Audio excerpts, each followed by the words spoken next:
Hey, and welcome back to the podcast. We are here with Wibe Wagemans, and he is a CEO, a serial entrepreneur, and a pioneer in mobile and AI technology. Wibe has worked at Gillette, Nokia, Procter & Gamble. He's run a $1 billion business. He's worked at Angry Birds, Big Fish, Huge Games, Inc., and he has so many successes. He's the founder of 2 nonprofits, and he has 2 books on Amazon. One is called The Secret of Silicon Valley. The other one is called Cortisol, the Master Hormone. So he is a mad scientist in all the best senses of the word, has so many innovations and things to talk about. So Wibe, glad to be speaking with you. Well, thanks for having me, Robert.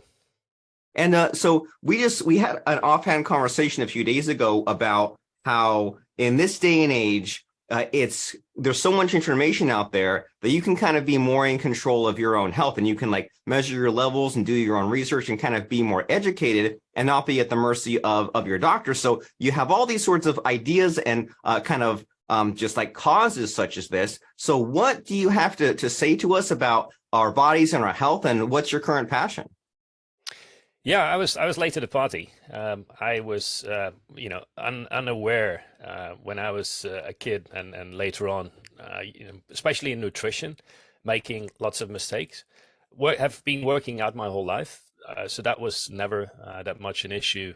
But the specifically, being more more focused on your diet. That is, I think, the biggest learning. So this whole movement started in California in 2010 by an editor from Wired, and it's now called the quantitative self movement, where it's not just about owning your own health data. It's not only about but it's really trying to figure out what's going on inside our bodies, because as a doctor, there's only so much you can learn in med school, and there's only so much in even in the scientific literature that we know about our bodies. So it's kind of this beautiful cooperation right now between top scientists in the world, the biohackers, some of them amateurs, some of them professionals, and then the physicians as well. And it's going to take time, but we've seen already some good movements. We've seen what's happening now. A great example is the CGM, the continuous glucose monitoring, and more through Apple and Google watches, we're seeing that we're tracking more of our biomarkers. Yeah, and it's an exciting time to be alive, because you hear about how Facebook makes money, or it's the value is in the data, and that's kind of the mental side of things, right? That's like your personality and your communication and your information. But then there's also this physical aspect of your health and all this long-term data. And as you said, I mean, Apple Watch, you wear it all the time. It's always monitoring so many different things. And then with the biohackers, it's fun for someone like me to take a quick peek and see what they're doing. Like you see, like Tim Ferriss goes to South Africa and gets a huge, scary needle and gets some of his bone marrow taken out and analyzed. And it's kind of fun to watch, but then it also seems like it's all over the place, right? There's a lot of minutia, so it's kind of fun for entertainment value. But then as far as like practical like steps or what to do, like I'm sort of lost. So what's your approach there? If someone says, okay, I want to be more hands-on with my health, but I'm not even sure what my goals should be or what I should monitor, what's the starting point? I guess it's more of, you shouldn't worry about your health every day if you're fine otherwise, right? And I'm not saying we should wait until we get diseases. Prevention is always good. But I wouldn't worry too much if you're healthy, and it starts really with the basic biomarkers, that are currently being measured. We're seeing now folks doing much more checkups with their resting heart rate, their sleep data. Very important. In general, I would say the more data, the better. And but what we found, with our research, is that there's one big biomarker that is completely underrated. It's probably the least well-known biomarker that has the biggest impact on the major causes of diseases that we're seeing.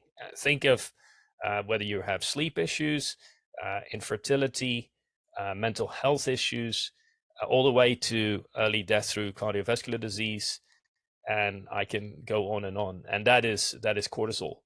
And it interestingly, even if you read it in the press, a lot of people are talking about stress, but they really do not understand what it means, short term versus long term. And even doctors and scientists we've spoken to, and we've interviewed for our book, for example, very much stay in their lane, and they only see one sliver of the effects of cortisol, and you go one lane over and this new world opens up of the effects of cortisol that they didn't know of. And so all we did was a scientific review of all these various lanes and then connected the dots.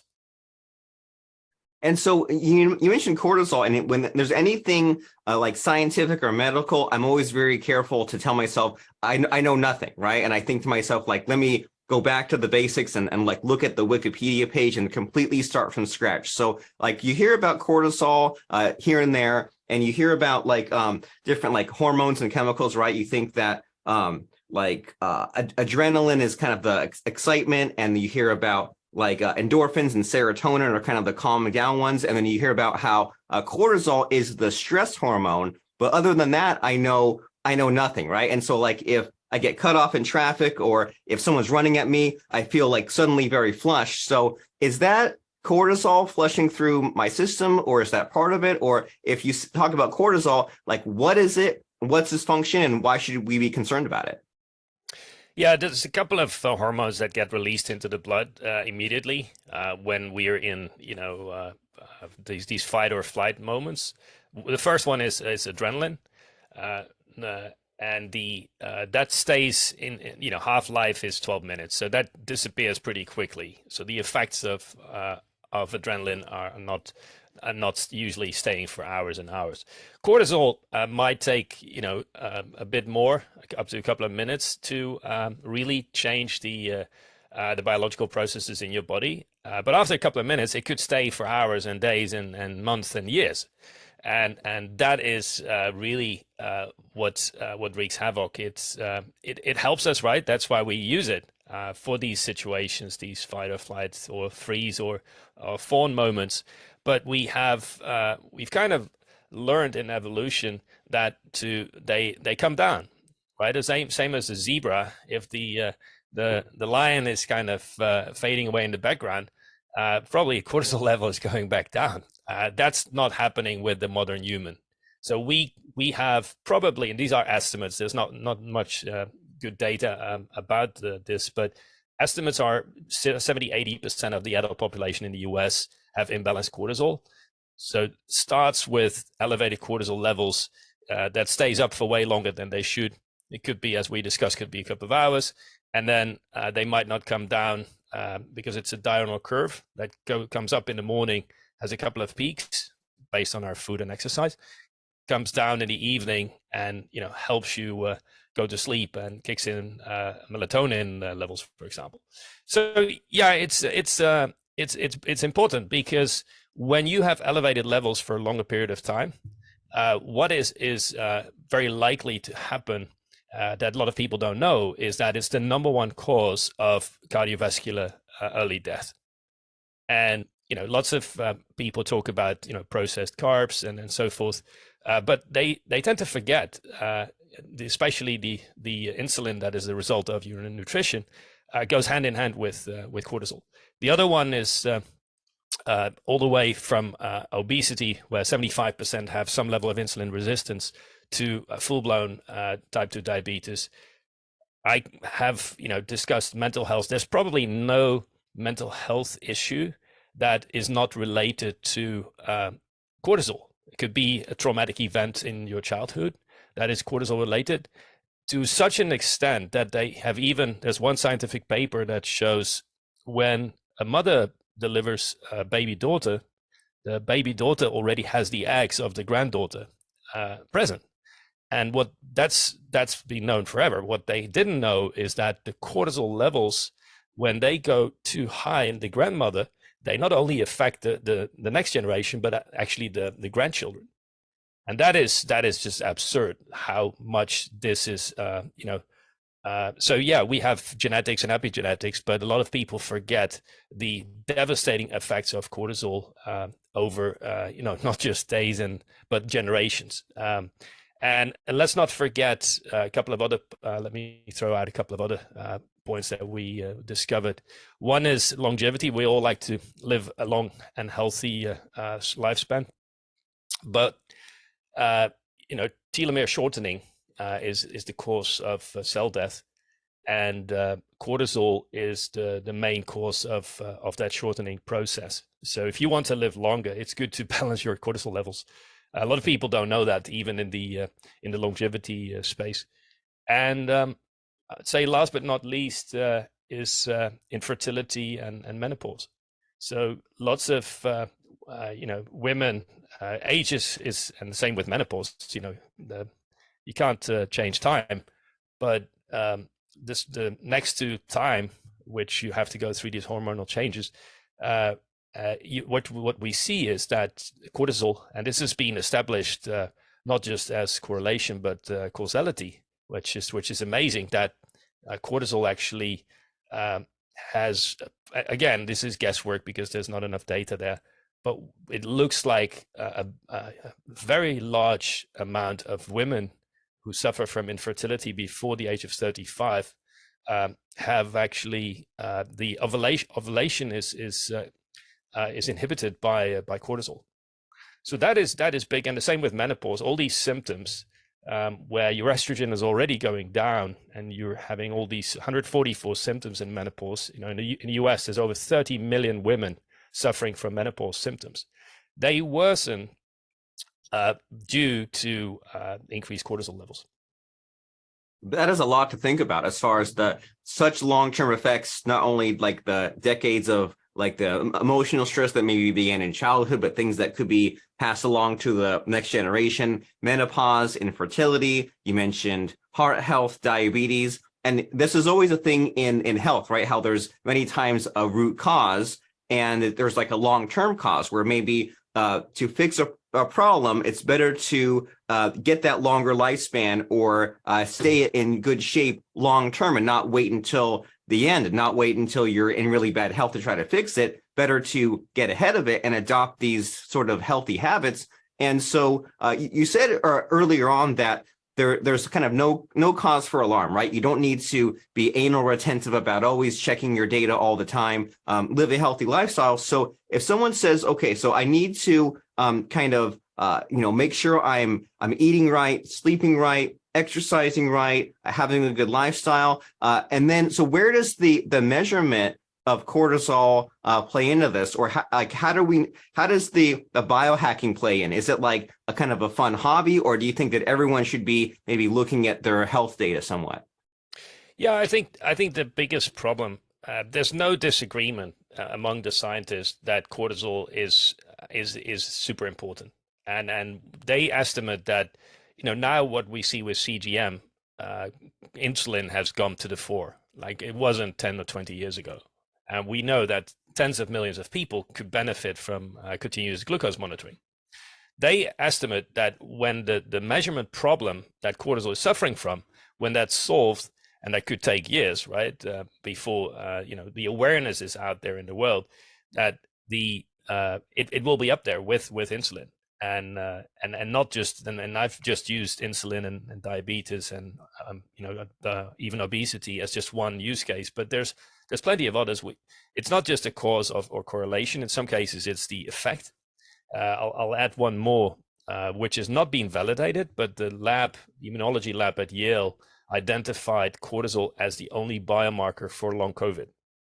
So we are a bit in the dark on what exactly long COVID does in the body, but what we know now is very likely, and again, this needs to be validated, it's very likely that long COVID can be diagnosed by measuring cortisol levels. And what happens is, we have been discussing so far, the cortisol levels tend to go up and stay elevated.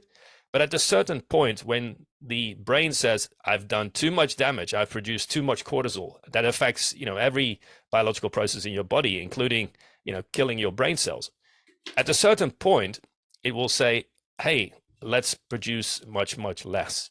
And then you see your cortisol levels not completely flatline, but go much lower than normal. And then you tend to go into long COVID is a great example that shows these numbers. We have certain mental health issues like PTSD. You see low cortisol levels, and on and on. So there's a lot of, again, connecting the dots. There's a lot going on with these cortisol. Now, the big issue with cortisol that is the case today is it's almost impossible to measure. And one of the reasons is you need to go to a lab. But even before going to a lab, you have to do your first measurement at let's say at wake up time, let's say 7 a.m. And the next, you need to do 5 measurements on day 1 to get a baseline. So think of going to the doctor and checking cortisol, the cortisol box in your blood work is like me, measuring your pulse for 1 second and then telling you have a cardiovascular disease. So it's one element of detecting certain diseases, and that's why they're doing it. But it's completely useless to detect anything abnormal with the 70-80% of the people who want to balance their cortisol levels, and where cortisol has an effect on all these symptoms that we just discussed. So what needs to happen is you need to measure it at home, because you need to be strapped to a hospital bed otherwise to measure 5 times a day. So let me back up. So it's 7 a.m., 7:30, noon, 6 p.m. and bedtime. You need those measurements to see where you are, because there's 8 variants of the diurnal curve, and we need to know which one you're at to start addressing those symptoms. And as mentioned, doing it as part of your blood work, you're going to be stressed, and you're already measuring it at the wrong time the moment you go to the doctor's office. So instead, we said, what if you could measure it at home and with your mobile phone at these times? You can only control. So you might still be stressed out for some other events, but it's less so than your trip to the doctor's office or the hospital. And when you have those results, we'd like to produce those right away on the spot, instead of waiting and sending it to a lab and getting the results back next week, and then needing a physician to interpret it. So and this comes to the problem that we solved with our company, which we said, okay, let's automate that whole process. And we have a breakthrough in measuring cortisol at home on your iPhone or Android. So that changes the game, because now I can say, hey, I'm trying to get pregnant, let's say, and I want to validate, is cortisol the issue? So I want to do these 5 cortisol tests. Then if I do those at home, I will have an answer. And if it says, well, your cortisol levels are slightly unbalanced, I might want to try to fix that before going into all kinds of prescription medication with my my gynecologist. So those type of things, there's no harm, right? Because you're even the doctors will say, well, there might be you might want to try something before we start bypassing and messing up your hormone levels to force a follicle release to get you pregnant, for example, right? And we don't even know all the effects on the mother and the baby when we get those drugs prescribed. So those are things that I think in the future will be genuinely beneficial to millions of people.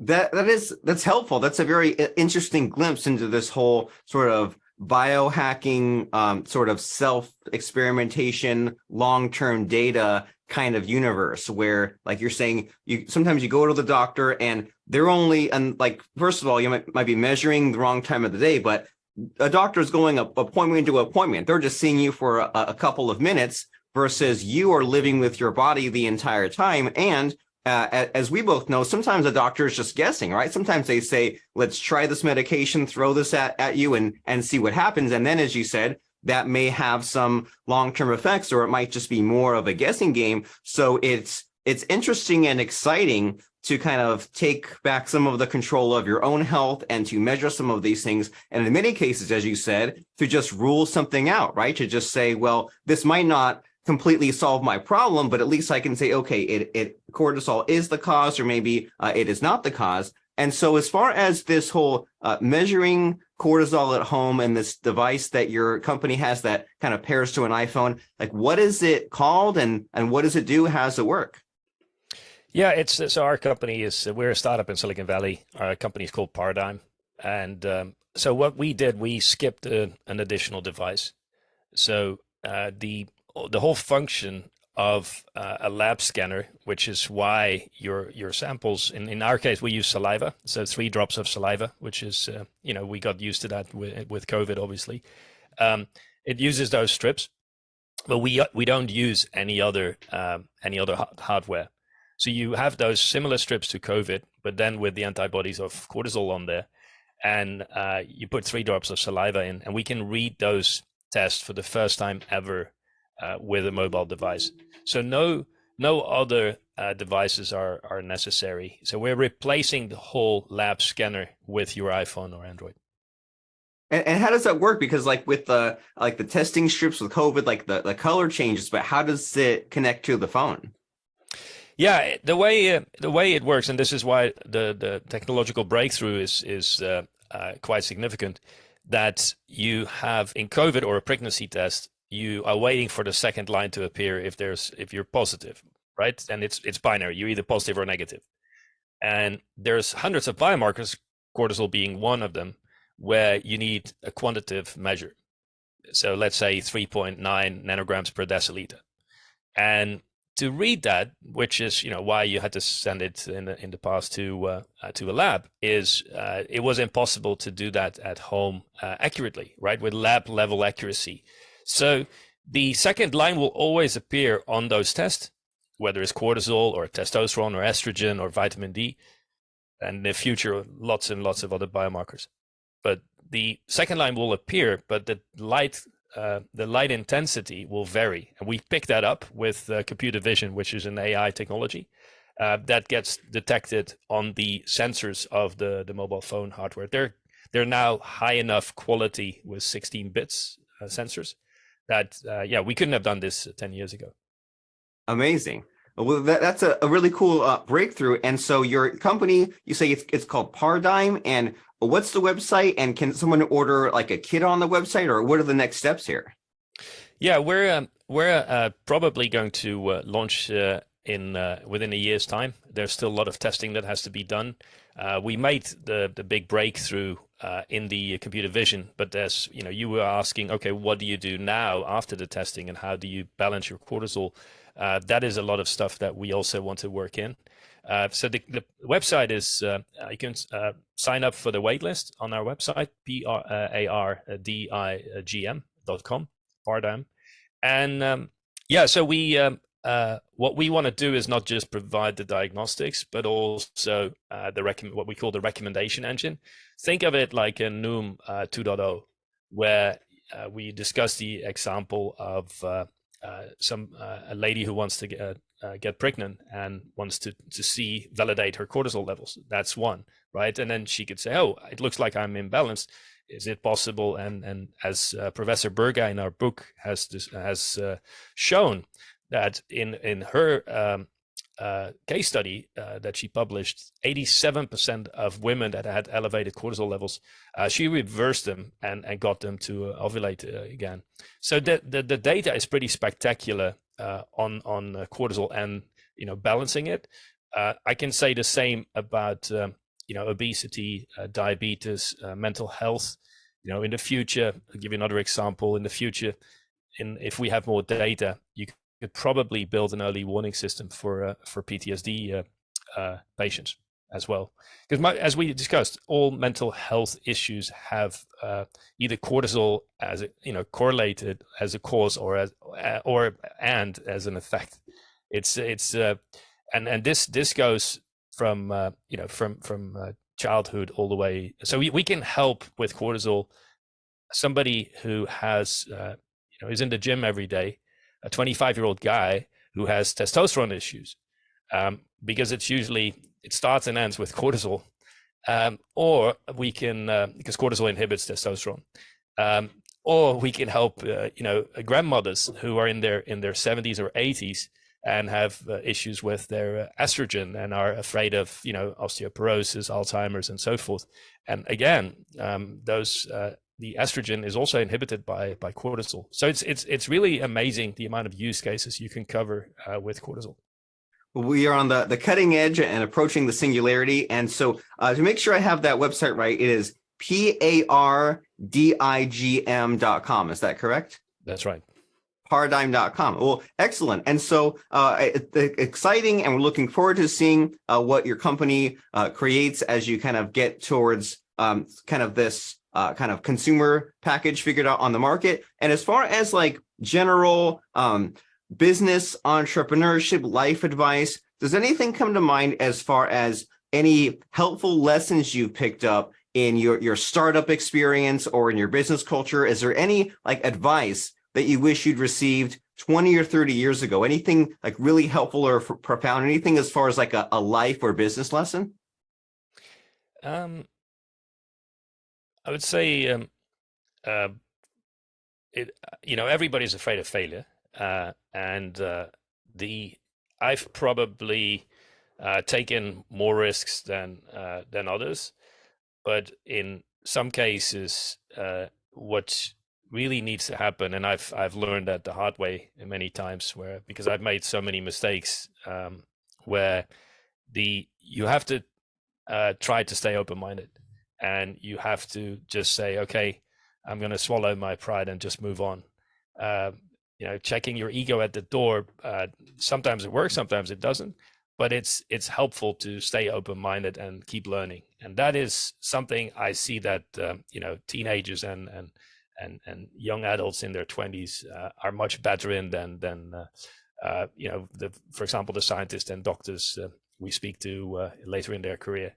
So that's, I would say, the open-mindedness, and when you keep working at it and you're convinced you're in the right path, I think that's a killer combination. I love it. So you're saying persistence, be open-minded, love learning, and embrace failure, and some of those, and check your ego at the door. And many of those ideas, easier said than done, but good goals to aspire towards, especially if we are hitting that self-sabotage or limiting beliefs or a scarcity mindset. Then it may be one of those factors into play that needs to be debugged in the same way that you might debug a health issue or a bug in the software code. Maybe in the software of your own life, if you find yourself being held back, then look into one of those things. And I love what you said there, Wibe, about how you've made more mistakes than most. You might have even made more, or you might have had more failures than the rest of us have even tried. So that's something to aspire to and work towards. Pardigm is the company where you have that cortisol testing, and your name is Wibe Wagemans, and those two books on Amazon, The Secret of Silicon Valley and Cortisol, the Master Hormone. Are there any other next steps here? Any other websites or resources you want to promote? Yeah, I would very much highlight, and if you got excited a bit about cortisol, I would the book you just mentioned, Cortisol, the Master Hormone. I would recommend that one for reading. You can also find it in the app stores, in the Pardigm app, and on Amazon, obviously. But I'm not a scientist. But what I learned was by doing the scientific and reading, thousands of scientific papers, and then interviewing the top professors in their field who work with cortisol and have published on it. I found that nobody knows everything in even about cortisol, right? That is when you connect those dots, as you'll find more answers in the book. I think that will help you on a journey. If you've heard any of the symptoms we just discussed and you want to take action, I would highly recommend to start with the book. Fantastic. The book Cortisol, the Master Hormone by Wibe Wagemans, and we'll spell that out really quick. That's first name Wibe, last name Wagemans. And sometimes we have to Google search or spell things out. Wibe Wagemans, speaking about cortisol and health success in general. So Wibe, super glad to be speaking with you, and we'll talk to you again very soon. So thank you. Thanks, Robert. It was a pleasure.